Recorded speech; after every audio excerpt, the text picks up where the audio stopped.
ये कहानी है एक दर्शन शास्त्री। ये कहानी है भारतीय संस्कृति के संवाहक। ये कहानी है आस्थावान हिंदू विचारक की। ये कहानी है भारत के प्रथम उपराष्ट्रपति और दूसरे राष्ट्रपति की। ये कहानी है डॉक्टर सर्वपल्ली राधाकृष्णन। डॉक्टर राधाकृष्णन भारत के प्रथम उपराष्ट्रपति और दूसरे राष्ट्रपति थे। मद्रास के प्रेसिडेंसी कॉलेज से अध्यापन का कार्य शुरू करने वाले राधाकृष्णन आगे चलकर मैसूर विश्वविद्यालय के प्रोफेसर हुए और फिर देश के कई विश्वविद्यालय में शिक्षण कार्य किया। 1949 से लेकर 1948 तक वह बनारस हिंदू विश्वविद्यालय के कुलपति भी रहे। वे एक दर्शन शास्त्री, भारतीय संस्कृति के संवाहक और आस्थावान हिंदू विचारक थे। उन्होंने भारतीय संस्कृति का देश विदेश में प्रचार प्रसार किया। एक बार राधाकृष्णन के कुछ शिष्यों ने मिलकर उनका जन्मदिन मनाने का सोचा। इसे लेकर वे जब उनसे अनुमति लेने पहुंचे तो राधाकृष्णन ने कहा, मेरा जन्मदिन अलग से मनाने की बजाय अगर शिक्षक दिवस के रूप में मनाया जाएगा तो मुझे गर्व होगा। इसके बाद से ही 5 सितंबर का दिन शिक्षक दिवस के रूप में मनाया जाने लगा।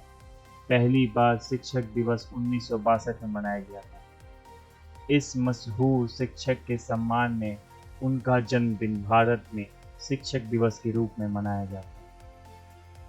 इससे जुड़ी एक प्रसिद्ध कहानी भी है। डॉक्टर राधाकृष्णन अपने छात्रों के बीच बहुत लोकप्रिय थे। जब वे मैसूर यूनिवर्सिटी छोड़कर कलकत्ता यूनिवर्सिटी में पढ़ाने के लिए जाने लगे तो उनके छात्रों ने उनके लिए फूलों से सजी एक बग्घी का प्रबंध किया और उसे खुद खींचकर रेलवे स्टेशन तक ले गए। बचपन से किताबें पढ़ने के शौकीन राधाकृष्णन का जन्म तमिलनाडु के तिरुत्तनी गांव में 5 सितंबर 1988 को हुआ था।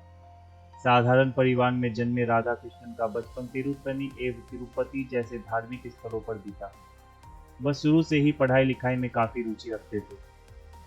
उनकी प्रारंभिक शिक्षा क्रिश्चियन मिशनरी संस्थान लूथरन मिशन स्कूल में हुई थी और आगे की पढ़ाई मद्रास क्रिश्चियन कॉलेज से पूरी हुई। स्कूल के दिनों में ही डॉक्टर राधाकृष्णन ने बाइबल के महत्वपूर्ण अंश कंठस्थ कर लिए थे। इसके लिए उन्हें विशिष्ट योग्यता का सम्मान दिया गया था। कम उम्र में ही स्वामी विवेकानंद और वीर सावरकर को पढ़ा तथा उनके विचारों को आत्मसात भी किया। उन्होंने वुर्सी महाविद्यालय वेलोर जाना शुरू किया, लेकिन बाद में 17 साल की आयु में ही वे मद्रास क्रिश्चियन महाविद्यालय चले गए, जहां 1906 में वे स्नातक हुए।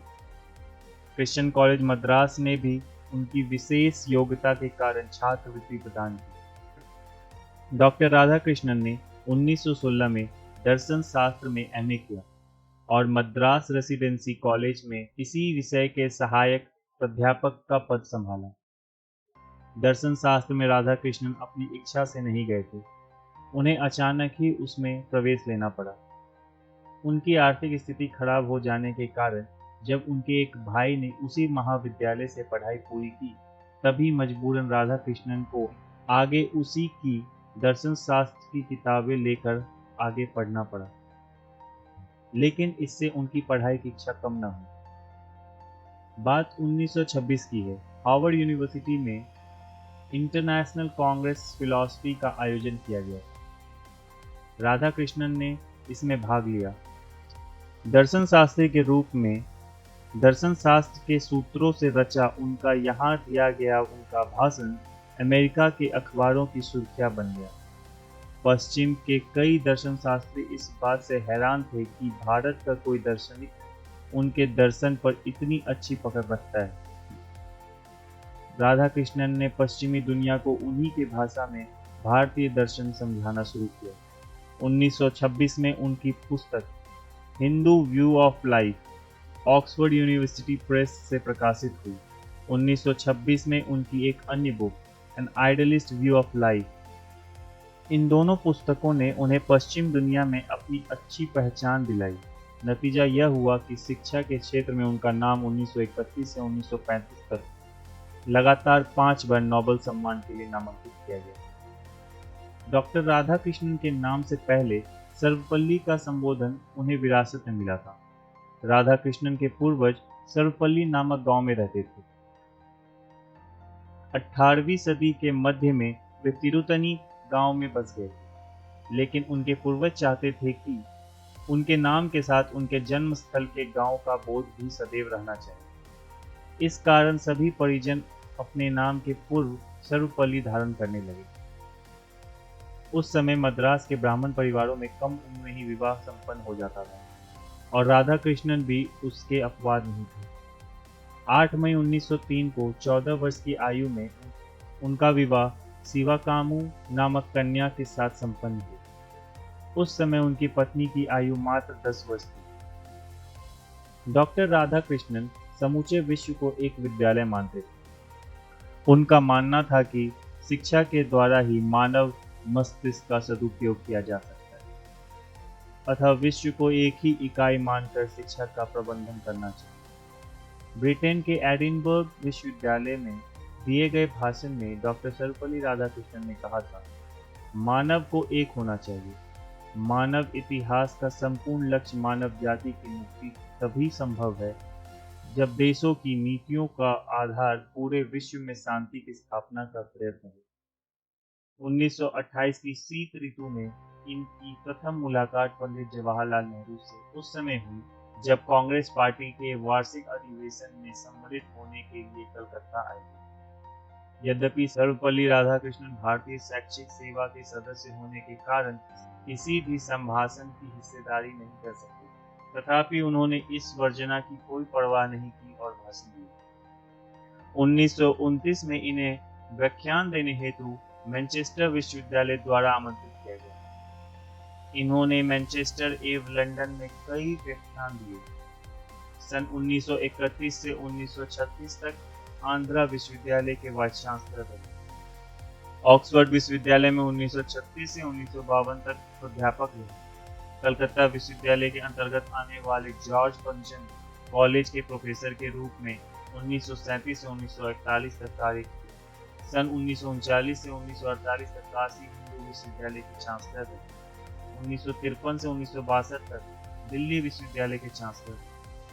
1946 में यूनेस्को में भारत प्रतिनिधि के रूप अपनी उपस्थिति दर्ज कराई। सर्वपल्ली राधाकृष्णन की यह प्रतिभा थी कि स्वतंत्रता के बाद भी इन्हें संविधान निर्माण सभा का सदस्य बनाया। वे 1947 से 1949 तक इसके सदस्य बने रहे।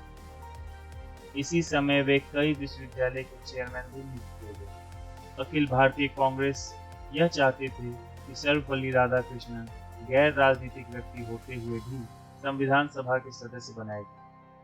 जवाहरलाल नेहरू चाहते थे कि राधाकृष्णन की संभाषण एवं व्यक्तित्व प्रतिभा का उपयोग 14-15 अगस्त 1947 की रात्रि के उस समय किया जाए जब संविधान सभा का ऐतिहासिक सत्र आयोजित हुआ। राधाकृष्णन को यह निर्देश दिया गया कि वे संबोधन रात्रि के ठीक 12 बजे समाप्त करें, क्योंकि उसके पश्चात ही नेहरू जी के नेतृत्व में संवैधानिक सांसद द्वारा शपथ ली जानी थी। सर्वपल्ली राधाकृष्णन ने ऐसा ही किया और ठीक रात्रि 12 बजे अपने संबोधन को विराम दिया। पंडित नेहरू और राधाकृष्णन के अलावा किसी अन्य को इसकी जानकारी नहीं। आजादी के बाद उनसे आग्रह किया गया कि वह मातृभूमि की सेवा के लिए विशिष्ट राजदूत के रूप में सोवियत यूनियन संघ के साथ राजनयिक कार्यों की पूर्ति करें। 1949 से लेकर 1952 तक राधाकृष्णन सोवियत संघ में भारत के राजदूत रहे। वर्ष 1952 में उन्हें देश का पहला उपराष्ट्रपति बनाया गया। शिक्षा और राजनीति में उत्कृष्ट योगदान देने के लिए राधाकृष्णन को वर्ष 1954 में सर्वोच्च सम्मान भारत रत्न से नवाजा गया। इसके पश्चात 1962 में उन्हें देश का दूसरा राष्ट्रपति चुना गया।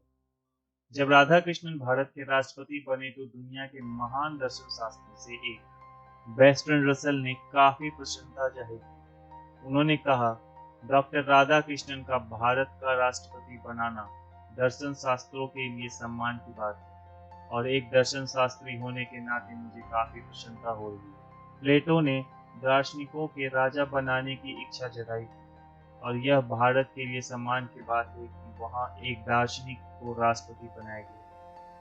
सर्वपल्ली राधाकृष्णन ने 1967 के गणतंत्र दिवस पर देश को संबोधित करते हुए उन्होंने यह स्पष्ट किया था कि वह अब किसी भी सत्र के लिए राष्ट्रपति नहीं बनना चाहेंगे और बतौर राष्ट्रपति ये उनका आखिरी भाषण।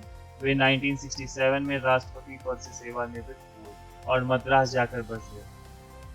सर्वपल्ली राधाकृष्णन जी का निधन 17 अप्रैल 1975 को एक लंबी बीमारी के बाद हो गया। राधाकृष्णन के मरणोपरांत उन्हें मार्च 1975 में अमेरिका सरकार द्वारा टेम्पलेटन पुरस्कार से सम्मानित किया गया था। इस पुरस्कार को ग्रहण करने वाले वह प्रथम गैर ईसाई संप्रदाय के व्यक्ति थे।